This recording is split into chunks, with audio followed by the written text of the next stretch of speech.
ನಾನು ಅವಕಾಶ ಕೊಟ್ಟಿದ್ದಕ್ಕೆ ನಮಗೆ ಧನ್ಯವಾದ ಹೇಳ್ತಾ ನಾನು ಮಾತು ಮುಗಿಸ್ತೀನಿ.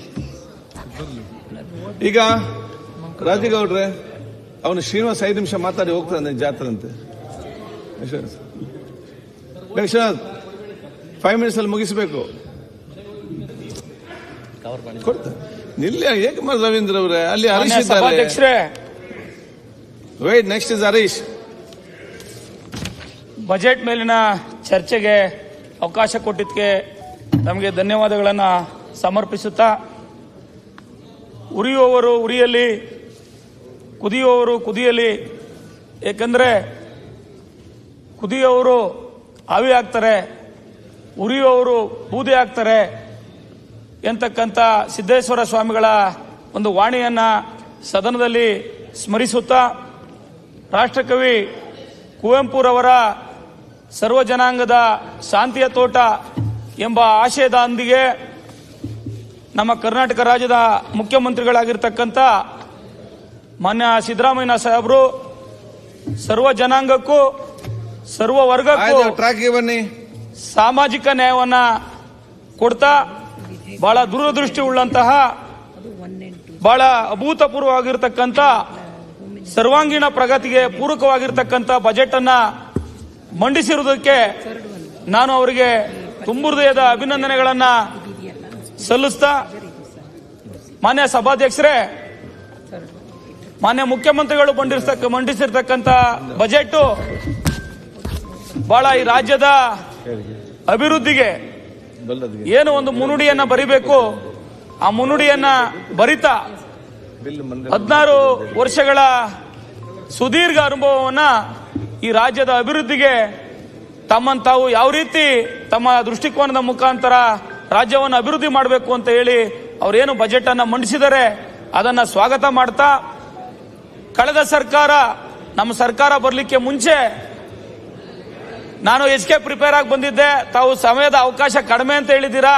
ನನಗೆ ಕ್ಷೇತ್ರದ ಸಂಬಂಧಪಟ್ಟಂತೆ ಮತ್ತೆ ಒಂದು 2-3 ಪ್ರಮುಖವಾದಂತಹ ವಿಚಾರಗಳನ್ನ ಮಾತನಾಡಿ ನನ್ನ ಮಾತನ್ನ ಮುಗಿಸ್ತೇನೆ. ಸನ್ಮಾನ್ಯ ಸಭಾಧ್ಯಕ್ಷರೇ, ಅದಕ್ಕಾದ್ರೂ ತಾವು ಅವಕಾಶ ಕೊಡಬೇಕು ಅಂತ ಕೇಳಿಕೊಂಡು ಸ್ಟಾರ್ಟ್ ಮಾಡು. ನೀವು ಸ್ಟಾರ್ಟ್ ಮಾಡಿ 3 ನಿಮಿಷ ಆಯ್ತಲ್ಲ, ಏನು ಹೇಳೇ ಇಲ್ಲ.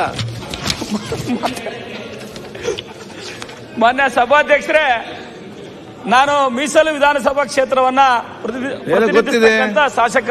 ಓಕೆ, ಕಳೆದ ಬಿಜೆಪಿ ಸರ್ಕಾರ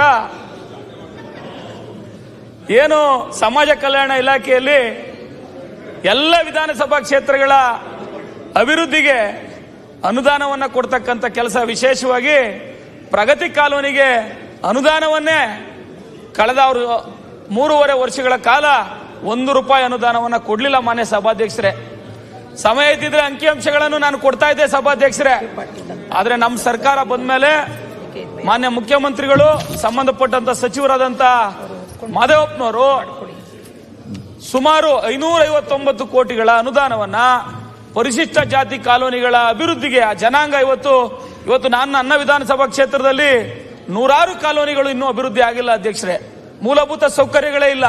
ಇಂಥ ಸಂದರ್ಭದಲ್ಲಿ 559 ಕೋಟಿಗಳ ಅನುದಾನವನ್ನ ಮೀಸಲಿಟ್ಟು ಅದರ ಮುಂದುವರಿಕೆಗೆ ಈ ವರ್ಷದ ಬಜೆಟ್ನಲ್ಲಿ 222 ಕೋಟಿಗಳ ಅನುದಾನವನ್ನ ನಿಗದಿಪಡಿಸಿ, ಹಿಂದೆ ಸರ್ಕಾರ ಏನು ಪರಿಶಿಷ್ಟ ಜಾತಿ ಜನಾಂಗದ ಅವರು ವಾಸ ಮಾಡತಕ್ಕಂಥ ಪ್ರದೇಶಗಳ ಅಭಿವೃದ್ಧಿಯನ್ನು ಏನು ನಿರ್ಲಕ್ಷ್ಯ ಮಾಡಿತ್ತು ಅದಕ್ಕೆ ಒತ್ತನ್ನು ಕೊಟ್ಟಿರ್ತಕ್ಕದ್ದಕ್ಕೆ ಮಾನ್ಯ ಸಚಿವರಾದಂಥ ಮಾದೇವಪ್ಪನವರಿಗೆ, ವಿಶೇಷವಾಗಿ ಮುಖ್ಯಮಂತ್ರಿಗಳಿಗೆ ನಾನು ಅಭಿನಂದನೆ ಸಲ್ಲಿಸ್ತೀನಿ. ಸಾಮಾನ್ಯ ಸಭಾಧ್ಯಕ್ಷರೇ, ಮತ್ತೊಂದು ಪ್ರಮುಖವಾಗಿರ್ತಕ್ಕಂಥ ಅಂಶ ಸಭಾಧ್ಯಕ್ಷರೇ, ಇಂದಿನ ಬಿಜೆಪಿ ಸರ್ಕಾರ ಇದ್ದಂಥ ಸಂದರ್ಭದಲ್ಲಿ ಎತ್ತಿನ ಹೊಳೆ ಯೋಜನೆಗೆ ಯಾವುದೇ ರೀತಿಯ ಮಹತ್ವವನ್ನ, ಮನ್ನಣೆಯನ್ನ ಕೊಡ್ಲಿಲ್ಲ. ಮಾನ್ಯ ಅಧ್ಯಕ್ಷರೇ, ನಮ್ಮ ಸರ್ಕಾರ ಬಂದಂತ ಸಂದರ್ಭದಲ್ಲಿ ಮಾನ್ಯ ಉಪಮುಖ್ಯಮಂತ್ರಿಗಳು DK ಶಿವಕುಮಾರ್ ಅವರು ಎತ್ತಿನ ಹೊಳೆ ಯೋಜನೆಯ ಬಗ್ಗೆ ಬಹಳ ವಿಶೇಷವಾದಂತ ಕಾಳಜಿಯನ್ನು ವಹಿಸಿ, ನಮ್ಮ ಬಯಲುಸೀಮೆ ಜಿಲ್ಲೆಗಳು ಕೋಲಾರ, ಚಿಕ್ಕಬಳ್ಳಾಪುರ, ಬೆಂಗಳೂರು ಗ್ರಾಮಾಂತರ, ತುಮಕೂರು ಈ ಭಾಗದಲ್ಲಿ ನೀರಿನ ಸಮಸ್ಯೆ ಬಹಳ ತೀವ್ರಗತಿಯಲ್ಲಿದ್ದಂತ ಈ ಸಂದರ್ಭದಲ್ಲಿ ಇಂದಿನ ನಮ್ಮ ಸರ್ಕಾರ ಕೈಗೊಂಡಂತ ಯೋಜನೆಯನ್ನ ಬಿಜೆಪಿ ಸರ್ಕಾರ ನಿರ್ಲಕ್ಷ್ಯ ಮಾಡಿತ್ತು. ಮಾನ್ಯ ಸಭಾಧ್ಯಕ್ಷರೇ, 6,000 ಕೋಟಿ ಏನಾದ್ರೂ ಮಾಡಿ 6,000 ಕೋಟಿ ಇಂದಿನ ಸರ್ಕಾರ ಅದಕ್ಕೆ ಕಾಳಜಿ ವಹಿಸ್ತೆ, ರೈತರ ಹಿತವನ್ನ ಬಯಸ್ತೆ ಏನು ನಿರ್ಲಕ್ಷ್ಯ ಮಾಡಿತ್ತು ಅದಕ್ಕೆ ಏನಾದ್ರೂ ಮಾಡಿ ಮಾನ್ಯ ಉಪಮುಖ್ಯಮಂತ್ರಿಗಳು ಸರ್ಕಾರ ಎಷ್ಟು ಕೊಡ್ತು, ನಿಮ್ ಸರ್ಕಾರ ಎಷ್ಟು ಕೊಟ್ಟಿದ್ದಾರೆ? 2 ವರ್ಷದಲ್ಲಿ ಎತ್ತಿನೊಳಗೆ 2 ವರ್ಷದಲ್ಲಿ ಎತ್ತಿನೊಳಗೆ ಎಷ್ಟು ಕೊಟ್ಟಿದ್ದೀರಾ? 2 ವರ್ಷದಲ್ಲಿ ಎತ್ತಿನೊಳಗೆ ಎಷ್ಟು ಕೊಟ್ಟಿದ್ದೀರಾ? ಹೇಳಿ ವಾಸ್ತವ ಮಾತಾಡೋ ಕುತ್ಕೋ. 4 ವರ್ಷದಲ್ಲಿ 6,000 ಕೋಟಿ ಕೊಟ್ಟವ್ರೆ. 4 ವರ್ಷದಲ್ಲಿ 6,000. ನೀವು 2 ವರ್ಷದಲ್ಲಿ ಎಷ್ಟು ಕೊಟ್ಟಿದ್ದೀರಾ ಹೇಳಿ? ವಾಸ್ತವ ಮಾತಾಡಿ ಕುತ್ಕೊಳ್ಳಪ್ಪ ಬ್ರದರ್. ಶ್ರೀನಿವಾಸ್ ನನ್ನ ನೋಡಿ ಮಾತಾಡಿ, ಯಾಕೆ ಅವ್ರಿಗೆ ಉತ್ತರ ಕೊಡ್ತೀರಿ ನೀವು? ಮನೆ ಸಭಾಧ್ಯಕ್ಷರ ಪಾಪ ಧೀರಜ್ ಬೇಸರ ಪಟ್ಕೊಂಡ್ಬಿಟ್ಟವನೇ. ಮಾತಾಡಿ, ಇಷ್ಟ ಆಗಲ್ಲ ಅವನಿಗೆ. ಬಿಜೆಪಿ ಸರ್ಕಾರದ ಬಗ್ಗೆ ಮಾತಾಡಿದ್ರು. 6,000 ಕೋಟಿ ಕೊಟ್ಟಿದ್ದಾರೆ. 4 ವರ್ಷದಲ್ಲಿ ದಾಖಲೆ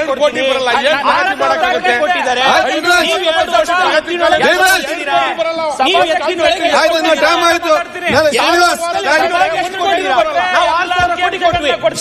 ಅವರೇ ಕೇಳಿದ್ದು ಬಿಜೆಪಿ ಸರ್ಕಾರ ಏನ್ ಕೊಡ್ತು ಅಂತ. 6,000 ಕೋಟಿ ಕೊಟ್ಟಿದ್ದಾರೆ. Time is up, conclude. ನಿಮ್ಮ ಜಾತ್ರೆಗೆ ಲೇಟ್ ಆಯ್ತು, ಹೋಗಿ ಬೇಗ.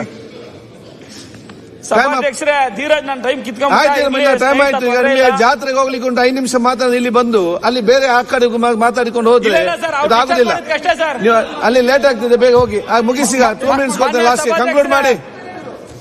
ಮಾನ್ಯ ಸಭಾಧ್ಯಕ್ಷರೇ, ಎತ್ತಿನ ಯೋಜನೆಗೆ ಮಾನ್ಯ ಉಪಮುಖ್ಯಮಂತ್ರಿಗಳು ವಿಶೇಷವಾದ ಒತ್ತನ್ನು ಕೊಟ್ಟು ಯಾರು ಸಹ ನೀರೆತ್ತಕ್ಕಾಗಿರಲಿಲ್ಲ ಅಧ್ಯಕ್ಷರೇ. ಕಳೆದ ಸ್ವರ್ಣಗೌರಿಯ ಹಬ್ಬದ ದಿನ ಕಳೆದ ವರ್ಷ 2024ರಲ್ಲಿ ಎಲ್ಲ ಕರ್ನಾಟಕ ರಾಜ್ಯದ ಪ್ರತಿಯೊಬ್ಬ ಶಾಸಕರಿಗೂ ಮುಖ್ಯಮಂತ್ರಿಗಳು, ಸಂಬಂಧಪಟ್ಟಂತ ಸಚಿವರಾದಂಥ ಡಿ.ಕೆ. ಶಿವಕುಮಾರ್ ಅವರು ಇಂಥ ಮಹತ್ವಪೂರ್ಣ ಯೋಜನೆಯ ನೀರೆತ್ತಾ ಇದೀವಿ ಬನ್ನಿ ಅಂತ ಸಾಕ್ಷೀಕರಿಸಲಿಕ್ಕೆ ಆಹ್ವಾನವನ್ನ ಕೊಟ್ಟು ನೀರೆತ್ತಕ್ಕಂಥ ಕೆಲಸವನ್ನ ಅವತ್ತು ಪ್ರಾರಂಭ ಮಾಡಿದ್ರು. ಇವತ್ತು ಈ ಬಜೆಟ್ ನಲ್ಲಿ ಸುಮಾರು 241 ಕಿಲೋಮೀಟರ್ಗಳನ್ನ ಅದನ್ನ ಹರಿಸ್ತೀವಿ ಅಂತ ಹೇಳಿದ್ದಾರೆ. ಅಧ್ಯಕ್ಷರೇ, ಇದ್ಯಾಕೆ ನಾನು ಮಾತಾಡ್ತೀನಿ ಅಂತ ಅಂದ್ರೆ, ಈ ನೀರು ಹರಿಸಿದ್ರೆ ನನ್ನ ಕ್ಷೇತ್ರಕ್ಕೂ ನೀರು ಬರ್ತದೆ ಅಧ್ಯಕ್ಷರೇ, ಕುಡಿಯೋ ನೀರಿನ ಸಮಸ್ಯೆ ಬಗೆಹರಿತದೆ, ಅಂತರ್ಜಲ ಮಟ್ಟ ಹೆಚ್ಚಿಗೆ ಆಗ್ತದೆ ಅಧ್ಯಕ್ಷರೇ.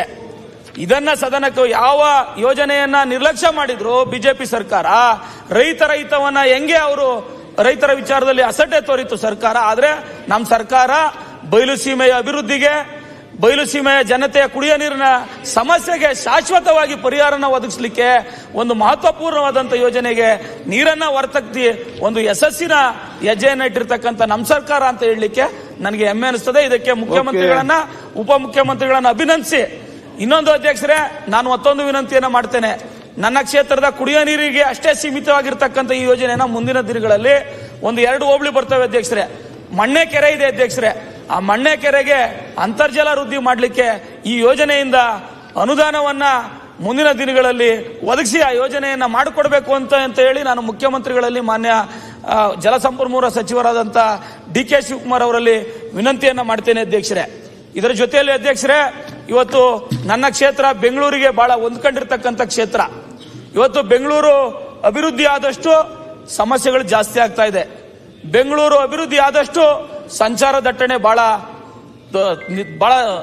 ಯಾವ ಮಟ್ಟದಲ್ಲಿ ಸಂಚಾರ ದಟ್ಟಣೆ ಆಗ್ತಾ ಇದೆ ಅಂದ್ರೆ, ನೀವು ಮಧ್ಯಾಹ್ನದ ಹೊತ್ತು ಊಟಕ್ಕೆ ಬಿಟ್ರೆ ನಾವು ವಿಧಾನಸೌಧದಿಂದ ಚಾಲುಕ್ಯ ಸರ್ಕಲ್ ಅಥವಾ ಎಲ್ಲಾದ್ರೂ ಗಾಂಧಿನಗರಕ್ಕೆ ಹೋಗ್ಲಿಕ್ಕೆ 30 ನಿಮಿಷ ತಗುತ್ತದೆ ಅಧ್ಯಕ್ಷರೇ.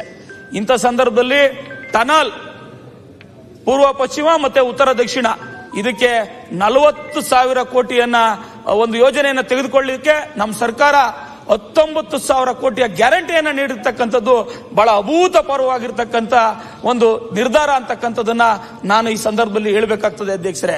ಇದರ ಜೊತೆಗೆ ಮತ್ತೊಂದು ವಿಶೇಷತೆ ಏನಂದ್ರೆ, ಕಾವೇರಿ 6ನೇ ಹಂತದ ಕುಡಿಯುವ ನೀರಿನ ಯೋಜನೆಯನ್ನ DPR ತಯಾರು ಮಾಡಲಿಕ್ಕೆ ಈ ಬಜೆಟ್ ನಲ್ಲಿ ಅವಕಾಶವನ್ನು ಕಲ್ಪಿಸಿರ್ತಕ್ಕಂಥದ್ದು ಬಹಳ ಮಹತ್ವದ ವಿಚಾರ ಅಧ್ಯಕ್ಷರೇ. ಯಾಕೆ ಅಂತ ಅಂದ್ರೆ, ಈ ಕಾವೇರಿ 6ನೇ ಹಂತದಲ್ಲಿ ಬೆಂಗಳೂರು ಮತ್ತೆ ಬೆಂಗಳೂರು ಮಹಾನಗರದ ಉಪನಗರಗಳು, ವಿಶೇಷವಾಗಿ BMRDA ವ್ಯಾಪ್ತಿಗೆ ಒಳಪಡ್ತಕ್ಕಂಥ ನಗರಗಳ ಕುಡಿಯ ನೀರಿನ ಸಮಸ್ಯೆಗೆ ಮುಕ್ತಿಯನ್ನ ಕೊಡಲಿಕ್ಕೆ, ಅದರಲ್ಲೂ ನನ್ನ ವಿಧಾನಸಭಾ ಕ್ಷೇತ್ರದ ನೆಲಮಂಗಲ ನಗರಸಭೆ ವ್ಯಾಪ್ತಿಗೆ ಇದರಲ್ಲಿ ಸುಮಾರು ಅರ್ಧ TMC ಇಂದ 1 TMC ಅಷ್ಟು ಕುಡಿಯ ನೀರನ್ನ ಮೀಸಲಿರಿಸಿ ಇದಕ್ಕೆ DPR ಅನ್ನ ತಯಾರು ಮಾಡ್ತಾ ಇರತಕ್ಕಂಥದ್ದನ್ನ ನಾನು ಈ ಸದನದಲ್ಲಿ ಪ್ರಸ್ತಾಪಿಸುತ್ತಾ, ಇದು ಸಹ ನನ್ನ ಕ್ಷೇತ್ರಕ್ಕೆ ಒಳ್ಳೇದಾಗ್ತದೆ. ಹಾಗಾಗಿ ವಿಶೇಷವಾಗಿ ಇದ್ರ ಬಗ್ಗೆ ಆಸಕ್ತಿಯನ್ನು ವಹಿಸಿದಂತ ಉಪಮುಖ್ಯಮಂತ್ರಿಗಳಾಗಿರ್ತಕ್ಕಂಥ ಡಿ.ಕೆ. ಶಿವಕುಮಾರ್ ಅವರು ಸಹ ನನ್ನ ಕ್ಷೇತ್ರದ ಜನತೆಯ ಪರವಾಗಿ ಮತ್ತೆ ನಾನು ಧನ್ಯವಾದಗಳನ್ನ ಸಮರ್ಪಿಸ್ತೇನೆ ಅಧ್ಯಕ್ಷರೇ. ಇದರ ಜೊತೆಗೆ ಮಾನ್ಯ ಸಭಾಧ್ಯಕ್ಷರೇ, ಇಲ್ಲ ಕಂಕ್ಲೂಡ್ ಮಾಡಿ. ಈಗ ನಾನು ಕನ್ಕ್ಲೂಡ್ ಮಾಡ್ಲಿಕ್ಕೆ ಹೇಳ್ತಿದ್ದೇನೆ. ರಾಜೇಗೌಡರು ಮಾತಾಡಿ. ಮಾನ್ಯ ಅಧ್ಯಕ್ಷರೇ, ಒಂದೇ ನಿಮಿಷ ಅಣ್ಣ, 2 ನಿಮಿಷ ಮುಗಿಸ್ಬಿಡ್ತೀನಿ. ನಮ್ಮ ಮೆಟ್ರೋ ಯೋಜನೆಯನ್ನ ಈ ಬಜೆಟ್ ನಲ್ಲಿ ಸುಮಾರು 98 ಕಿಲೋಮೀಟರ್ ಹೊಸ ಮಾರ್ಗಗಳನ್ನ ನಾವು ಕೈಗೆತ್ಕೊಳ್ತೀವಿ ಅಂತ ಈ ನಮ್ಮ ಸರ್ಕಾರ ಘೋಷಣೆ ಮಾಡಿರ್ತಕ್ಕಂಥ ಸಂದರ್ಭದಲ್ಲಿ ಈ ಹೊಸ ಮಾರ್ಗದ ಏನು DPR ಅನ್ನ ತಯಾರು ಮಾಡ್ತಾ ಇದ್ದಾರೆ, ಅದರಲ್ಲಿ ಮಾದಾವರದಿಂದ ನೆಲಮಂಗಲದವರೆಗೂ ವಿಸ್ತಾರ ಮಾಡಲಿಕ್ಕೆ ಈಗಾಗಲೇ ಉಪಮುಖ್ಯಮಂತ್ರಿಗಳು ಆದೇಶವನ್ನ ಕೊಟ್ಟು DPR ಕಾರ್ಯ ತಯಾರಾಗ್ತಾ ಇದೆ. ಸನ್ಮಾನ್ಯ ಅಧ್ಯಕ್ಷರೇ, ಇದಕ್ಕೆ ನಾನು ಉಪಮುಖ್ಯಮಂತ್ರಿಗಳಿಗೆ ಮತ್ತೆ ಮುಖ್ಯಮಂತ್ರಿಗಳಿಗೆ ತುಂಬು ಹೃದಯದ ಅಭಿನಂದನೆಗಳನ್ನ ಸಲ್ಲಿಸಲಿಕ್ಕೆ ಬಯಸ್ತೇನೆ. ಮತ್ತೊಂದು ಸನ್ಮಾನ್ಯ ಸಭಾಧ್ಯಕ್ಷರೇ, ಕೃಷಿ ಕ್ಷೇತ್ರ, ಇವತ್ತು ಕೃಷಿ ಕ್ಷೇತ್ರದಲ್ಲಿ ರೈತರು ಈ ದೇಶದ ಬೆನ್ನೆಲುಬು ಅಂತ ಮಾತಾಡ್ತೀವಿ ಅಧ್ಯಕ್ಷರೇ. ಇಂಥ ರೈತರನ್ನು ಸಹ ನಿರ್ಲಕ್ಷ್ಯ ಮಾಡತಕ್ಕಂತ ಒಂದು ಧೋರಣೆಯನ್ನ ಕಳೆದ ಸರ್ಕಾರ ತಾಳಿತ್ತು. ಇದಕ್ಕೊಂದು ಉದಾಹರಣೆ ಅಂತ ಅಂದ್ರೆ ಅಧ್ಯಕ್ಷರೇ, ಕೃಷಿ ಭಾಗ್ಯ ಯೋಜನೆಯನ್ನ ಕೈ ಬಿಟ್ಬಿಟ್ಟಿದ್ರು. ಕೃಷಿ ಭಾಗ್ಯ ಯೋಜನೆ ಅಡಿಯಲ್ಲಿ ಕೃಷಿ ಹೊಂಡಗಳನ್ನ ಮಾಡತಕ್ಕಂತ ಕೆಲಸಕ್ಕೆ ಅವ್ರು ಕೈ ಹಾಕಿರ್ಲಿಲ್ಲ. ಇವತ್ತು ನಮ್ಮ ಸರ್ಕಾರ ಕಳೆದ ವರ್ಷವೂ ಸಹ ಕೃಷಿ ಭಾಗ್ಯ ಯೋಜನೆಯನ್ನ ಮುಂದುವರಿಸಿ ಕೃಷಿ ಭಾಗ್ಯ ಯೋಜನೆ ಅಡಿಯಲ್ಲಿ ಸುಮಾರು ಸಾವಿರಾರು ಕೃಷಿ ಹೊಂಡಗಳನ್ನ ತೆರೆದು ರೈತರ ನೆರವಿಗೆ ಬರ್ತಕ್ಕಂಥ ಕೆಲಸವನ್ನ ಮಾಡ್ತು ಅಧ್ಯಕ್ಷರೇ. ಇವತ್ತು ಇವು ಬಜೆಟ್ ನಲ್ಲಿ ಸುಮಾರು 12,000 ಕೃಷಿ ಹೊಂಡಗಳನ್ನ ನಿರ್ಮಾಣ ಮಾಡತಕ್ಕಂಥ ಗುರಿಯನ್ನು ಹೊಂದಿರತಕ್ಕಂಥದ್ದಕ್ಕೆ ನಮ್ಮ ಸರ್ಕಾರ ರೈತರ ಪರವಾಗಿದೆ. ರೈತರ ಸಂಕಷ್ಟಕ್ಕೆ ನಾವು ಯಾವತ್ತೂ ಇದ್ದೀವಿ ಅಂತಕ್ಕಂಥದ್ದನ್ನ ನಮ್ಮ ಸರ್ಕಾರ ಮುಖ್ಯಮಂತ್ರಿಗಳು ಬಜೆಟ್ ನಲ್ಲಿ ನಿರೂಪಿಸಿರ್ತಕ್ಕಂಥದ್ದು ಬಹಳ ಅಭಿನಂದನಾರ್ಹವಾಗಿರೋದು ಅಧ್ಯಕ್ಷರೇ. ರೈತರ ಅಕೌಂಟಿಗೆ 4,000 ರೂಪಾಯಿ ದುಡ್ಡು ಹಾಕ್ತಾ ಇದ್ರು. ಏನಾಯ್ತು ಈಗ? ಸುಮ್ಮನೆ ತಲೆ ಕೆಡಿಸ್ಕತ್ತೀಯ ಶ್ರೀನಿವಾಸ್, ಕನ್ಕ್ಲೂಡ್. ಇನ್ನೊಂದು ನಿಮಿಷದಲ್ಲಿ ಕನ್ಕ್ಲೂಡ್ ಮಾಡ್ತೀನಿ ಬಂದೆ. ಇದರ ಜೊತೆಯಲ್ಲಿ ಮಾನ್ಯ ನಮ್ಮ ಇನ್ನೂ ಏನೇನೋ ಮಾತಾಡಬೇಕು ಅಂತಿದ್ದೆ ಅಧ್ಯಕ್ಷರೇ. ಮಧ್ಯದಲ್ಲಿ ನೀವು ಬೇಗ ಮುಗಿಸಿ ಅಂತೀರಾ, ಅವರು ಡಿಸ್ಟರ್ಬ್ ಮಾಡ್ತಾವ್ರೆ. ಮಾನ್ಯ ಅಧ್ಯಕ್ಷರೇ, ನನ್ನ ವಿಧಾನಸಭಾ ಕ್ಷೇತ್ರಕ್ಕೆ ಮಾನ್ಯ ಮುಖ್ಯಮಂತ್ರಿಗಳು, ವಿಶೇಷವಾಗಿ ಬೈರತಿ ಸುರೇಶ್ ಅಣ್ಣನವರು ಬಹಳ ಕಾಳಜಿಯನ್ನು ವಹಿಸಿ ಸುಮಾರು 50 ವರ್ಷ 60 ವರ್ಷಗಳ ಅವಧಿಯಲ್ಲಿ 16 ಜನ ಶಾಸಕರು ಬಂದೋದ್ರು, ಹಲವಾರು ಸರ್ಕಾರಗಳು ಬಂದೋದು. ನನ್ನ ವಿಧಾನಸಭಾ ಕ್ಷೇತ್ರ ಬೆಂಗಳೂರಿಗೆ ಬಹಳ ಹತ್ತಿರದ ನಂಟನ್ನು ಹೊಂದಿರತಕ್ಕಂಥ ಕ್ಷೇತ್ರ. ಇಂಥ ಕ್ಷೇತ್ರದಲ್ಲಿ ನೆಲಮಂಗಲ ನಗರಸಭೆ ವ್ಯಾಪ್ತಿಗೆ ಇವತ್ತು ನೆಲಮಂಗಲಕ್ಕೆ ಒಳಚರಂಡಿ ವ್ಯವಸ್ಥೆ ಇರಲಿಲ್ಲ ಅಧ್ಯಕ್ಷರೇ. ನಮ್ಮ ಸುರೇಶ್ ಅಣ್ಣವರು ಬಹಳ ವಿಶೇಷವಾದಂತಹ ಆಸಕ್ತಿಯನ್ನು ವಹಿಸಿ ಕಳೆದ ಒಂದು ವರ್ಷದ ಹಿಂದಿನ ಸಂಪುಟದಲ್ಲಿ 35 ಕೋಟಿ ರೂಗಳ ಅನುದಾನವನ್ನು ಅದಕ್ಕೆ ಮೀಸಲಿಡಿಸಿದ್ರು. ಆದರೆ ಆ 35 ಕೋಟಿ ಅನುದಾನ ಸಾಕಾಗೋದಿಲ್ಲ, DPR ತಯಾರು ಮಾಡಿ ನನಗೆ ಹೆಚ್ಚಿಗೆ ಅನುದಾನ ಬೇಕು ಅಂತಕ್ಕಂಥದ್ದನ್ನ ಕೇಳಿದೆ. ಸುಮಾರು 570 ಕೋಟಿ ರೂಗಳು ಬೇಕಾಗ್ತದೆ ಅಂತಕ್ಕಂಥದ್ದ DPR ಅನ್ನ ಮಾನ್ಯ ಸುರೇಶ್ ರವರ ಗಮನಕ್ಕೆ ಇಲಾಖೆಯ ಅಧಿಕಾರಿಗಳು ತಂದಂತ ಈ ಸಂದರ್ಭದಲ್ಲಿ ಮುಖ್ಯಮಂತ್ರಿಗಳನ್ನ ನಾನು ವಿನಂತಿ ಮಾಡಿದ್ದೆ, ಈ ಬಜೆಟ್ ನಲ್ಲೇ ಘೋಷಣೆ ಮಾಡಿ ಅಂತ. ಆದರೆ ಈ ಬಜೆಟ್ ನಲ್ಲಿ ಮಾನ್ಯ ಮುಖ್ಯಮಂತ್ರಿಗಳು ಕೆಲವು ಕಾರಣಗಳಿಂದ ಘೋಷಣೆ ಮಾಡಕ್ಕಾಗಿಲ್ಲ. ಆದರೆ ಅನೌಪಚಾರಿಕವಾಗಿ ನಾನು ಅವರ ಹತ್ರ ರಿಕ್ವೆಸ್ಟ್ ಅನ್ನ ಮಾಡಿದಂತ ಸಂದರ್ಭದಲ್ಲಿ 8,000 ಕೋಟಿಗಳ ಅನುದಾನವನ್ನ ನಾನು ಸಪರೇಟ್ ಮೀಸಲಿರಿಸಿಕೊಂಡಿದ್ದೀನಿ. ಮುಂದಿನ ದಿನಗಳಲ್ಲಿ ನಿನಗೆ ಮಾಡಿಕೊಡ್ತೀನಿ ಅಂತ ಒಂದು ಆಶಾದಾಯಕವಾಗಿರ್ತಕ್ಕಂಥ ಹೇಳಿಕೆಯನ್ನ ಮತ್ತೆ ನನಗೆ ಮಾತನ್ನ ಮುಖ್ಯಮಂತ್ರಿಗಳು ಮತ್ತೆ ನಮ್ಮ ಬೈರತಿ ಸುರೇಶ್ ಅಣ್ಣ ಇಬ್ಬರು ಕೊಟ್ಟಿದ್ದಾರೆ. ಅದನ್ನ ಆದಷ್ಟು ಬೇಗ ಹಂತವಾಗಿ ಹಣವನ್ನ ಹೆಚ್ಚಿಗೆ ಬಿಡುಗಡೆ ಮಾಡಿಕೊಟ್ಟು ನನ್ನ ಕ್ಷೇತ್ರದ ಬಹುದಶಕಗಳ ಬೇಡಿಕೆಯಾಗಿದ್ದಂತ ಏನು ಒಳಚರಂಡಿ ವ್ಯವಸ್ಥೆಯನ್ನ ಕೈಗೊಳ್ತಕ್ಕಂಥ ಯೋಜನೆಗೆ ನಮ್ಮ ಸರ್ಕಾರ ಬೇಗ ಹೆಚ್ಚು ಹಣವನ್ನು ಬಿಡುಗಡೆ ಮಾಡಿ ಅದನ್ನ ಕಾರ್ಯಗತಗೊಳಿಸಬೇಕು ಅಂತ ಹೇಳಿ ನಾನು ತಮ್ಮ ಮುಖಾಂತರ ತಮ್ಮ ಇಷ್ಟು ಹೊತ್ತಿನ ಅವಕಾಶಕ್ಕೆ ತಮಗೆ ಧನ್ಯವಾದಗಳನ್ನ ಸಮರ್ಪಿಸಿ ನನ್ನ ಮಾತನ್ನ ಮುಕ್ತಾಯ ಮಾಡ್ತೀನಿ. ನಮಸ್ಕಾರ. ಈಗ ಜಾತ್ರೆಗೆ ಉಂಟಂತ ಬೇಗ ಪರೀಕ್ಷೆ ತಗೊಂಡಿದ್ರಿ, ಈಗ ಸೀದಾ ಜಾತ್ರೆಗೆ ಹೋಗ್ಬೇಕು. ಇಲ್ಲಿ ಅಲ್ಲಿ ಕ್ಯಾಮರಾ ಇದೆ, ಗೊತ್ತಾಗ್ತದೆ ಮತ್ತೆ ನಮ್ಗೆ ಎಲ್ಲಿದೆ ಅಂತ ಹೇಳಿ. ಮಾನ್ಯ ಅಧ್ಯಕ್ಷರೇ, 2 ನಿಮಿಷ. ಮಾನ್ಯ ಸಭಾಧ್ಯಕ್ಷರೇ, 1 ನಿಮಿಷ. ಬೇಡ ಬೇಡ ಪ್ಲೀಸ್, ಬೇಡ ಬೇಡ ಅದನ್ನ ಬೇಡ. ಮೊದಲೆಷ್ಟು ಶಾಂತಿ ಆಯ್ತು. ಬೇಕು ಹೆಡ್ ಮಾಸ್ಟರ್ ಮೊದಲು ಖಾದರ್ ಸಾಹೇಬ್ರು ಯಾಕೆ ಸಿಟ್ಟಿಗೆ ಇದು ಮುಗಿಯೋ ತನಕ ಈಗ ಟೆನ್ಷನ್. ಅಣ್ಣ ಗೌಡ್ರ 1 ನಿಮಿಷ. ನನಗೆ ಮಾನ್ಯ ಸಭಾಪತಿಗಳು ಯಾವಾಗ್ಲೂ ನನಗೆ ಅವ್ರೇನು ಕನ್ಫ್ಯೂಸ್ ಮಾಡ್ಕೊಂಡ್ಬಿಟ್ಟವ್ರೆ. ಮಾನ್ಯ ಸಭಾಧ್ಯಕ್ಷರೇ, ಇವತ್ತಿನವರೆಗೂ ನಾನು ಸದನಕ್ಕೆ 1 ದಿನನೂ ಅಬ್ಸೆಂಟ್ ಆಗಿಲ್ಲ. ನಾನು ಯಾಕೆ ತಡವಾಗಿ ಬರ್ತೀನಿ ಅಂತ ಅಂದ್ರೆ, ನಾನು ಕ್ಷೇತ್ರಕ್ಕೆ ಹೋಗಿ ಪ್ರತಿನಿತ್ಯ ವಾರದಲ್ಲಿ 5 ದಿವಸ 6 ದಿವಸ ನಾನು ನಿರಂತರವಾಗಿ ಕ್ಷೇತ್ರದಲ್ಲಿ ಇರ್ತೀನಿ. ಸದನ ನಡಿಬೇಕಾದ್ರೂ ಸಹ ನಾನು ದಿನ ಕ್ಷೇತ್ರಕ್ಕಂಥದ್ದು. ನಾನು ಆ ಟೈಮಲ್ಲಿ ನೀವು ಚೇರ್ ಇರಲ್ಲ ನೋಡಿರ್ತೀರಾ, ನಾನು ಅಪರೂಪಕ್ಕೆ ಬರ್ತೀನಿ ಅಂತ ಹೇಳ್ತಾ ಇದ್ದೀರಾ. ಹಾಗಾಗಿ ಇರ್ತೀನಿ ಅಂತಕ್ಕಂಥ ತಿಳಿಸ್ತಾ ಇದ್ದೀನಿ ಅಧ್ಯಕ್ಷರೇ. ಇಲ್ಲಿ ಶ್ರೀನಿವಾಸ್ ಅವರೇ, ನನ್ನ ಹತ್ರ ಆರ್ಟಿಫಿಷಿಯಲ್ ಇಂಟೆಲಿಜೆನ್ಸ್ ಮುಖಾಂತರ ನೀವು ಎಷ್ಟು ಸಮಯ ಈ ಕೈಯಲ್ಲಿ ಪಟ್ಟಿದೆ. ನಾನೀಗ ಓದ್ಬೇಕಾದ್ರೆ ನಾನು ಓದುದಿಲ್ಲ. ಅದನ್ನ ಹೇಳಿ, ಎಲ್ಲಿ ಬಂದಿದೆ ಅಲ್ಲಿ ನನಗೆ ಇದ್ರ ಒಳಗಡೆ ಎಷ್ಟು ಸಮಯ ಇದೆ ನೀವು ಹೇಳಿ. ನೀವು ಹೊರಗೆ ಲಾಂಚ್ ಅಲ್ಲಿ ಇದ್ರೆ ಅಲ್ಲಿ ಇದ್ರಿ ಅಂತ ಹೇಳಿದ್ರೆ ಎಲ್ಲರ ನಿಮ್ಮ ಎಲ್ಲರ ಯಾವ ನೋಡಿ ನಾನು ಮಾತಾಡಿ ನೋಡಿ, ನನ್ನ ಹತ್ರ ಇಲ್ಲಿದೆ ಯಾರ್ಯಾರು ಎಷ್ಟೆಷ್ಟು ಸಮಯ ಸದನದ ಒಳಗಡೆ ಇದ್ದದೆಲ್ಲ ಪಟ್ಟಿ ನನ್ನ ಕೈ 1 ವೀಕ್ ಇದೆ. ನೆಕ್ಸ್ಟ್ ವೀಕ್ ಇದು ನಾಳೆ ನಮ್ಗೆ ಬರ್ತದೆ. ಸೊ ನಿಮ್ಗೆ ಬೇಕಾದ್ರೆ ನಾನು ಸ್ಪಷ್ಟವಾಗಿ ಕೊಡ್ತೇನೆ. ಮತ್ತೆ ನಾಳೆ ಅಥವಾ ನಾಳೆ ಸಂಜೆ ಹೈಯೆಸ್ಟ್ ಫಸ್ಟ್ 10 ಯಾರಿದ್ದಾರೆ, ಲೋಯೆಸ್ಟ್ ಲಾಸ್ಟ್ 10 ಯಾರಿದ್ದಾರೆ ಆ ಮಾಹಿತಿಯನ್ನು ಕೂಡ ನಿಮ್ಗೆ ಎಲ್ಲರಿಗೂ ಕೂಡ ಮಾಹಿತಿಗಾಗಿ ನಾನು ಕೊಡ್ತೇನೆ. ಎಲ್ಲ ನನ್ನ ಪಟ್ಟಿಯಲ್ಲಿ ಇದೆ.